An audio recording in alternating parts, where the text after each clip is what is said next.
오늘 하나님께서 우리에게 주시는 말씀 같이 보겠습니다. 고린도전서 2장 1절에서 5절까지 말씀입니다.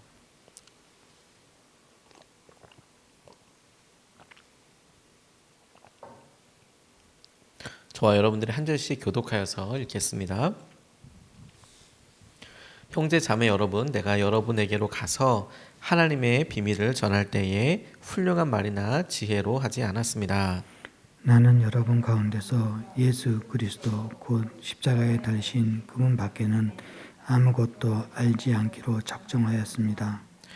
내가 여러분과 함께 있을 때에 나는 약하였으며 두려워하였으며 무척 떨었습니다. 나의 말과 나의 설교는 지에서 나온 그럴듯한 말로 한 것이 아니라 성령의 능력이 나타난 증거로 한 것입니다.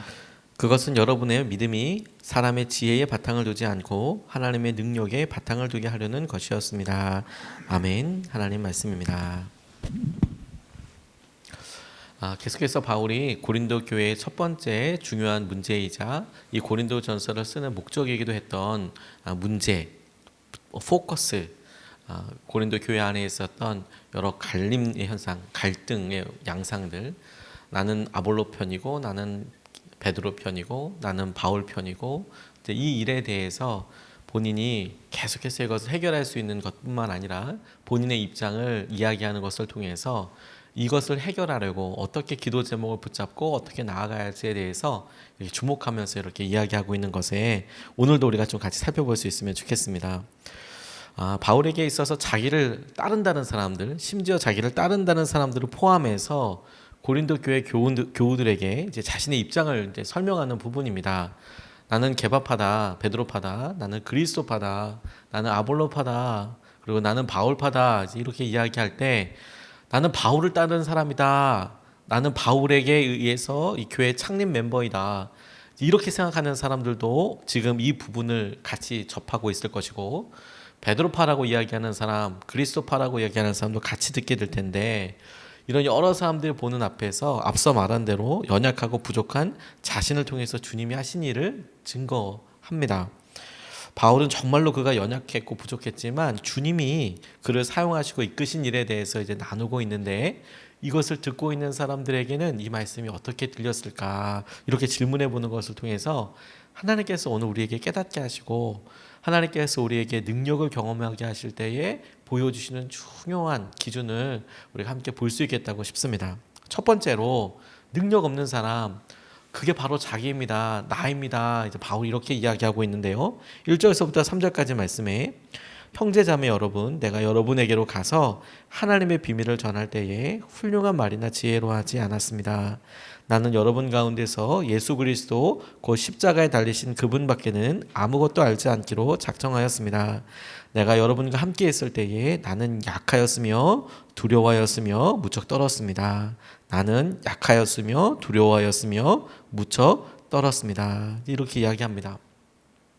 갈등이 있어서 의견이 첨예하게 대립되게 될 때, 그리고 누구의 의견이 더 합리적이냐 혹은 더 맞는 것이냐, 이런 걸 막 따지려고 할 때 중요한 논거가 되는 게 있습니다. 그게 뭐냐면 자신들이 얼마나 대단한 사람들인지에 대해서 집착하게 되고, 혹은 나와 어떤 사람들이 마음을 같이 하고 있는지를 계속 이제 이야기하는 것이, 난 이런 사람들과 함께 있고 내가 생각하는 이런 의견은 누구의 어느 목사님 혹은 누구의 생각이기도 해. 이게 어떤 회의나 어떤 분위기를 이끌어가는 데 있어서 참 중요하다고 갈등의 때에 드러나게 되는 양상인 것 같습니다. 그런데 바울 스스로가 지금 이야기하고 있는 것을 보면 바울을 따르고 있는 사람들에게는 참 되게 당황스럽기까지 한 일일 것 같아요. 바울을 따르는 사람들은 바울이 고린도 교회에 개척했으니까 바울이 그래도 우리에게 있어서, 우리 교회에 있어서 바울의 말을 따르는 게 맞지 않냐, 중요하지 않겠냐, 이렇게 이야기하고 있는데, 그런 사람들에게 바울이 지금 한 이 대목과 이 이야기는 나는 두렵고 연약하고 떨었습니다, 내 의견으로 뭐 하고 이런 거 없습니다. 바울을 따르는 사람들에게는 이 말이 정말 어떻게 해야 될지 모를 만큼의 그런 이야기로 다가가게 됐을 것 같습니다. 오히려 바울을 따른다는 사람 외에 베드로나 아볼로나 이런 사람들 따르려고 했던 사람들, 거 봐라, 바울도 스스로 아무것도 아니라잖아. 이렇게 주장할 수 있을 만큼의 꽤 중요한 아주 이야기를 자기가 고백을 하지요. 자신이 얼마나 연약하고 또 두려워했고 능력 없는 사람이었는지, 이것은 그를 따르게 하는 사람이 참 당황스러운 고백이 됐을 텐데, 그럼에도 불구하고 이것이 우리에게 중심을 잡게 하는 거예요. 이것이 바울의 마음이고 이것이 바울의 방법이고 이 문제에 대한 해법입니다. 이게 바울의 진심이기도 하고, 우리가 편을 갈라서 혹은 어떤 우리 상황에 있어서 우리 의견을 관철시킬 때 하나님께서 바울을 통해서 고린도 교회에 구체적으로 이 시기를 넘어서게 하시고 이런 어려움을 넘어서게 하시는 데 있어서 바울을 통해 주시는 해법이에요. 해법. 우리가 얼마나 연약한지를 기억하고 우리가 했던 여러 그 마음들을 봐라. 왜냐하면 이런 마음을, 이런 연약한 마음을 바울의 마음을 하나님께서 사용하고 계시고, 그리고 하나님께서 기뻐하고 계신다는 거, 또한 이것이 고린도 교회를 다시 살리고 하나 되게 하는 촉매자라는 거, 우리의 연약함을 기억하는 것이 그렇다고 생각하게 됐어요. 이찬수 목사님이 쓰신 보호하심이라는 책에 이분이 처음으로 우리 한국 땅에 이렇게 돌아왔을 처음에 하나님께서 그분에게 주신 특별한 약속에 대해서 이렇게 간증을 해 놓으신 내용이 있더라고요. 나이가 많아서 신대원에 들어가서 그렇게 시작을 하는데 한국에 이제 연고가 없는 겁니다. 부모님, 아버님은 뭐 오래전에 돌아가시고 미국에서 생활을 하다가 본인 혼자 돌아와서 이렇게 생활을 하는데, 그런데 크리스마스 때가 됐는데 다른 사람들은 크리스마스 행사를 마치고 방문할 수 있는 집도 있고 그리고 여러 형제 자매들도 있지만 자기는 없는 거예요. 그래서 크리스마스 때 주일학교 아이들 재롱잔치 혹은 크리스마스 그런 모임도 다 끝나고 수많은 사람들이 쏟아져 나오는데 자기는 아무도 와서 뭐 메리 크리스마스 이렇게 이야기해 주는 사람도 없더래요. 너무 외롭고 힘들죠. 왜냐면 그때는 가족들이 전부 다 미국에 있는 시카고라는 도시에 다 살고 있었기 때문에 강남에는 친척 한 명도 없더래요. 그래서 그렇게 다 성도들 보내고 나니까 자기는 정말 아무런 뭐 이야기할 사람, 전화할 사람도 없고 그건 어렵더랍니다. 단 한 명도 자기에게 아는 척할 곳이 없더라고. 아는 척 해주는 사람이 없더라. 그래서 갈 곳이 없어서 기숙사로 가게 됐대요. 사역자가 같이 있었던 당시에 사랑을 위해 기숙사에 가서. 근데 기숙사에도 자기 혼자서 덩그렇게 있게 됐대요. 왜냐하면 형제 자매들 있는 사람들은 크리스마스니까 다 집에 가서 뭐 케이크라도 사가지고 가서 만나고 누구 만날 사람도 있는데 본인은 뭐 아무도 만날 사람이 없어서 딱 혼자더랍니다. 4인용 방에 혼자 들어가서 침대에 누웠는데 세상 그렇게 외롭더래요. 너무 외롭고 힘드시더래요.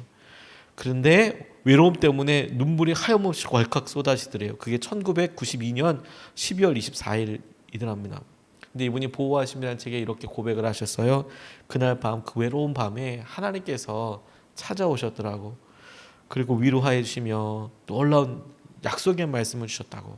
뭐 이분이 책에다 이렇게 쓰어 놓으셨습니다. 걱정하지 말아라. 내가 너의 청소년 사역에 함께할 것이다. 너의 연약함, 아이들이 놀리는 사투리, 호감 가지 않는 외모, 어느 것 하나도 문제가 되지 않는다. 내가 너를 청소년 사역자로 만들어 줄 것이다.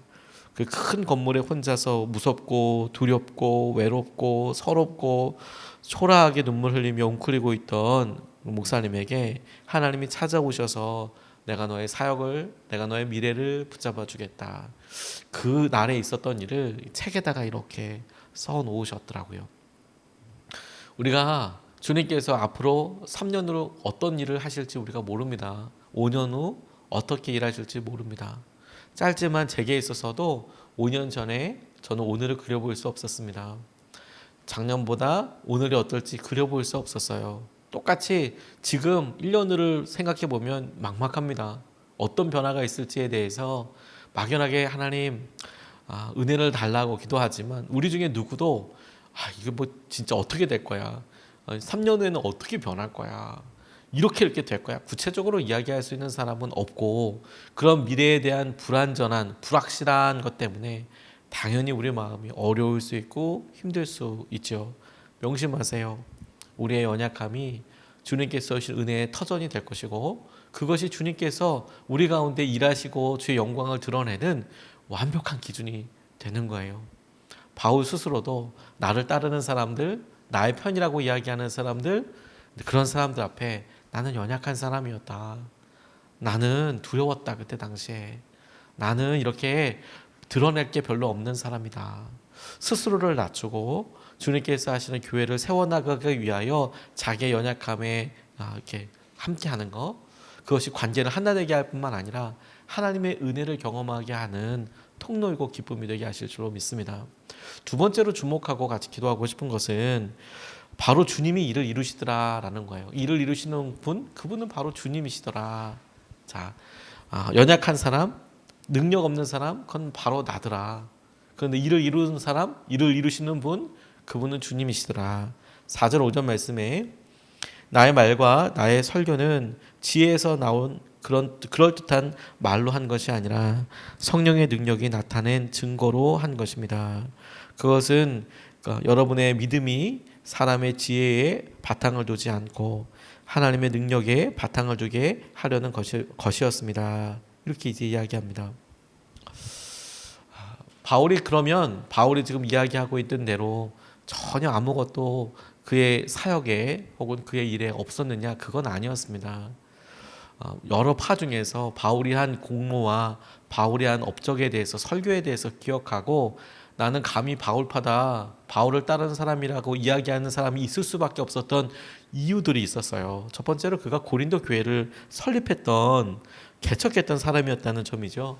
그러니 영향력이 없지 않을 겁니다. 고린도 교회를 그가 전도 여행을 다니면서 개척했고 그곳에 머물면서 처음에 모였던 공동체에 사람들이 전도되었고 혹시 그렇게 모였고 그 가운데 설교를 했고 그 설교를 기다리는 사람들이 있고 그 기다리는 사람들을 통하여서 하나님께서 고린도 교회의 특별한 상황 가운데 놀라운 은혜도 주시고 부흥도 주시고 그래서 일어나게 된 여러 일들이 지금 나는 누구다, 누구를 따른다라고 파가 나눌 정도의 그런 교회가 되었어요.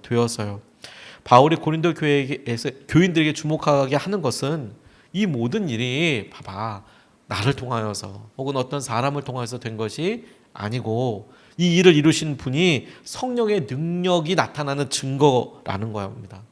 그걸 주목하게 하시는 거예요.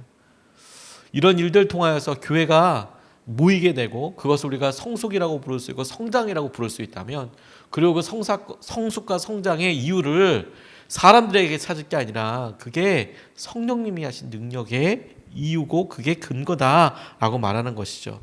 본인의 일 중에서 놀라운 일은 다 주님이 하신 것이다. 그런데 그렇게 이야기하는 이유가 뭐냐면 이것이 성령님의 능력이고 주님께서 하신 일이다라고 말하는 이유. 그렇게 계속 우리가 생각하고 그 기준이 정말 중요한 이유가 뭐냐? 그 이유를 말씀에 이렇게 딱 써 놓으신 거예요. 그게 하나님의 능력이 우리 가운데 경험되어지는 방법이고 그리고 이것이 고린도 교회 성도들에게 하나님의 능력, 곧 성령님께서 이루시고 인도하여 주시는 것을 누리게 하기 위한 가장 중요한 훈련이고 방법이라는 겁니다. 우리가 내게 힘이 있다고 생각할 때 주님이 우리 가운데 어떤 일을 하시는지 정말 거짓말처럼 보이지 않습니다. 내가 뭔가 할 수 있는 여력이 있을 때, 내가 조금 더 버틸 수 있는 여력이 있을 때, 내가 어떻게든 좀 내가 내 능력과 내 것이 뭐라도 조금 남아 있으면 너무 안타깝게도 하나님 앞에 온전히 의지하는 것이 진짜 쉽지가 않습니다. 근데 아이러니하게도 그 모든 것들이 다 없어졌다, 이제 더 이상 어떻게 붙잡을 것이 없다라고 생각하는 그때에 오히려 아이러니하게도 하나님을 찾게 되고 하나님을 의지하게 돼요. 그래서 우리의 믿음이 하나님께서 우리에게 주신 은혜와 능력을 찾을 때 우리의 능력을 찾을 것이 아니라 하나님을 의지하게 될 때 오히려 그곳에 강력한 임재를 경험하게 됩니다. 명신교회라고 도시에 있는 교회를 이렇게 명동에서 예배드리는 그런 교회가 있어요. 김길 목사님이라는 분이 그렇게 이제 교회를 같이 설립을 하셔서 이렇게 하시는데 이 교회가 처음에 아주 특별한 그런 미션을 하나님께서 사명을 갖고 있었습니다. 그게 뭐냐면 도시 전도라고 그래서 이제 도시를 전도하는 거예요. 약간 이제 방법이 좀 다르죠. 그래서 처음에는 모이는 장소만 정해놓고 그게 이제 거리였어요. 예배도 드리고 물론 그 다음에 나중에는 이제 예배할 수 있는 장소도 구하고 그렇게 예배하게 되었지만 그 미션이 도시 전도다라고 하다 보니까 그렇게 이제 도시에서 찬양하고 전도하고 이런 걸 목표로 중심으로 하고 있었고, 그 대상이 되는 곳이 이제 명동이었어요. 명동 주일에 명동에 가서 이렇게 예배를 드리는데, 그렇게 예배 드리고 그럴 때 참 쉽지 않더랍니다. 이렇게 뭐 길거리에서 예배 드릴 때 성도들이 뭐 길거리 지나가던 사람이 예배 드리고 이제 처음에 그러니까 뭐 누가 몇 명이 온다, 몇십 명이 온다, 이게 예측하기가 참 힘들죠. 그렇죠. 그냥 길 가다가 예배를 드리는 사람들이니까 처음에. 그러니까 거리에 예배하고 이것이 전도라고 생각을 하지만 참 교회가 예측하기가 쉽지 않았을 것 같아요. 뭐 내가 앞으로 이 교회에 출석하고 제가 이 교회를 등록하고 계속 다니겠습니다 라고 이렇게 약속을 하는 경우는 다음 주에도 오시겠구나, 혹은 한 달 후에도 우리 함께 할 수 있도록, 혹은 우리가 어떻게 영적으로 성장할 수 있도록 이렇게 좀 하면 되겠다, 이렇게 합의를 할 수 있는데 그냥 지나가는 불특정 다수가 예배를 드리고, 혹은 그런 분들이 그 다음 주에도 온다라고 이야기할 때 그 자리에서 일일이 확인할 수는 없잖아요. 전화번호 다 묻는 것도 쉽지 않잖아요. 뭐 그런 사역을 쭉 하다가 이분이 이제 평소 때처럼 전도를 이렇게 하게 되셨대요. 그래서 찬양을 하기도 하고 사람들한테 이렇게 가는데, 그날따라 전도대가 아무도 나오지 않으셨대요. 그래서 본인 혼자서 이렇게 쭉 가서 이제 해야 하는데, 뭐 사람들도 별로 없고 뭐 전도지도 이렇게 나누고 이런 게, 전도지 자체를 나누는 게 목표는 아니니까요. 전도하는 게 목표이니까. 그러니까 이제 나가는데 그날은 정말 울적하고 또 날씨도 좀 꾸리꾸리하고 그냥 본인 마음 너무 울적하고, 같이 이제 좀 전도할 사람이 한 명이라도 있으면 참 좋을 텐데 그렇게 꾸리꾸리하고 그런 데서 전도할 장소에 이렇게 가서 뭐 어떻게 해야 되나 기도하기 시작해. 기도도 하고 혼자서 이렇게 찬양도 불러드리고 그렇게 하는데, 하나님께서 참 자기 마음에, 처연한 자기 마음에 이렇게 임하시는 것 같더라. 그런 간증들이 이렇게 하시더라고요. 저 그 말이 너무너무 이해가 갔어요. 그 말이 매주 화요일마다 우리가 전도할 때 이제 곧 저희 교회도 전도하는 것을 놓고 이제 전도를 시작하는 것을 놓고 지금 준비하고 기도하고 있는데요. 매주 화요일마다 전도할 수 있는 일이 있었어요. 이렇게 나아갔는데 교구가 아무리 크고 사람들이 아무리 많이 모이는 것과 상관없이 전도의 자리는 참 그렇게 척박하더라고요. 그리고 또 전도하는 그 순간은 문득문득 충만함도 있지만 되게 척박한 것도 있어요. 주위에 아무도 없을 때, 이렇게 할 때. 그날도 이렇게 전도하는데 참 되게 강팍한 아이들도 있고요. 청년들이 지나가면서 만만치 않게 뭐 자기 의견을 표현하죠. 그럴 수도 있겠다고 싶어요. 그런데 그래서 어떤 때는 제가 그럼에도 불구하고 하나님의 은혜를 계속 이야기하고 예수님 믿자고, 교회 한번 나와보시라고, 예수님께서 우리를 붙잡아 주신다고 이렇게 전할 수 있는 날도 있지만, 어떤 때는 참 위축되고 왜 이렇게 부족한가 싶기도 하고, 그 결과 자체에 대해서 참 힘들 때도 있더라고요. 그 한 날이었습니다. 그 한 날이었습니다. 계속 전도하고 예수님 믿자고 그렇게 전도하던 그때에 가만히 이제 먹먹할 정도로 사람들을 기다리고, 사람들도 잘 오지 않고, 근데 그곳에 이렇게 서서 하나님께 찬양을 불러드렸어요. 크게 부르는 것도 아니고요. 가깝게는 저 혼자서 이렇게 들릴 정도로, 주위에 있는 사람 조금만 떨어져도 들리지 않겠지만 저는 분명하게 이제 찬양을 하는 거죠. 나의 주님, 내 주님께 하나님께 고백을 이제 불러드렸어요. 찬양을 하고, 예수 우리 왕이여 이곳에 오셔서 이곳을 다스려 달라고, 주께 가까이 내가 주께 더 나아가길 원한다고 그 자리에서 이렇게 찬양을 이렇게 혼자서 불렀어요. 사실 그것이 뭐 전도하는 시간에 제 마음을 향한 고백이기도 하고, 하나님 이렇게 사람이 없고 하나님 이 땅에서 영광 받으셔야 하는데 아무것도 지금 결과도 없는데, 근데 그곳에 찬양하고 주님의 임재에 대해서 구할 때 주님께서 놀랍게 그 자리에 임재해 주시더라고요. 그래서 주님께서 행하시는 것을 보게 해 주시더라고요. 그리고 주님이 이 일을 이끌어 가시는구나, 주님이 이 일을 기뻐하시는구나, 주님이 이 일을 책임져 주시는 거구나. 그러니까 우리가 뭘 하느냐, 뭘 할 수 있느냐, 그런 능력을 자꾸 붙잡고 나아가게 될 때는 실패에 대한 염려도 있고, 이게 뭐야, 이게 왜 안 돼, 나는 왜 이게 안 될까, 이런 고민들을 하는 거에 비해서 겸손하게 하나님 앞에, 하나님 전 이렇게 연약하고 이렇게 부족한 사람입니다 라고 고백하는 그 자리에 하나님은 오히려 이렇게 말씀하셔서 하나님이 어떤 방법으로 우리 가운데 일을 이루시는지, 하나님이 어떻게 우리 가운데 임재하시고 계시는지, 하나님이 우리에게 무엇을 약속하시는지, 하나님께서 우리를 어떻게 붙잡아 당기시는지를 명확하게 알게 했어요. 바울이 자기의 연약함을 고백하고 사람들 앞에서나 하나님 주님 앞에서 그렇게 고백하고 있는 이유는 하나님의 능력이, 성령님께서 하시는 일이 드러나게 하시기 위해서이고, 그것이 주님의 능력을 우리가 경험하게 하는 방법이라는 거예요. 오늘 여러분, 우리가 갖고 있는 자존심과 생각을 내려놓고 주님의 일을 우리가 주목하고 주님이 하신 일을 우리가 인정하고 주님께서 다스리시는 것을 선포하는 것은 하나도 자존심 상하는 일이 아닙니다. 그게 성령님의 능력을 날마다 경험하는 방법이고, 하나님께서 우리 가운데 우리의 마주하는 일을 돌파하시는 은혜의 통로가 되게 하실 거예요. 오늘 우리가 그 은혜와 마음을 함께 붙잡을 수 있으면 좋겠습니다. 오늘 두 가지 말씀을 같이 나눴습니다. 하나님, 나는 능력 없는 나는 아무 일도 할 수가 없습니다. 능력 없는 사람 바로 나입니다. 그런데 주님, 일을 이루시는 분은 주님이십니다. 우리 삶에 이런 주님이 이루시는 일들이 일어나게 하여 주십시오. 우리가 이것을 붙잡고 두 번 나눠서 같이 기도하겠습니다. 첫 번째, 주님만 드러내는 통로가 되게 해달라고 기도하겠습니다. 우리가 연약하고 힘이 들지요 오늘. 근데 주님만 드러내는 통로가 되게 해주십시오. 우리 삶에 주님이 드러나시고 주님의 놀라운 은혜와 마음으로 우리에게 함께하여 주셔서 오늘 주님께서 일하시는 것을 우리가 보게 하여 주십시오. 우리가 첫 번째로 같이 함께 기도하시겠습니다.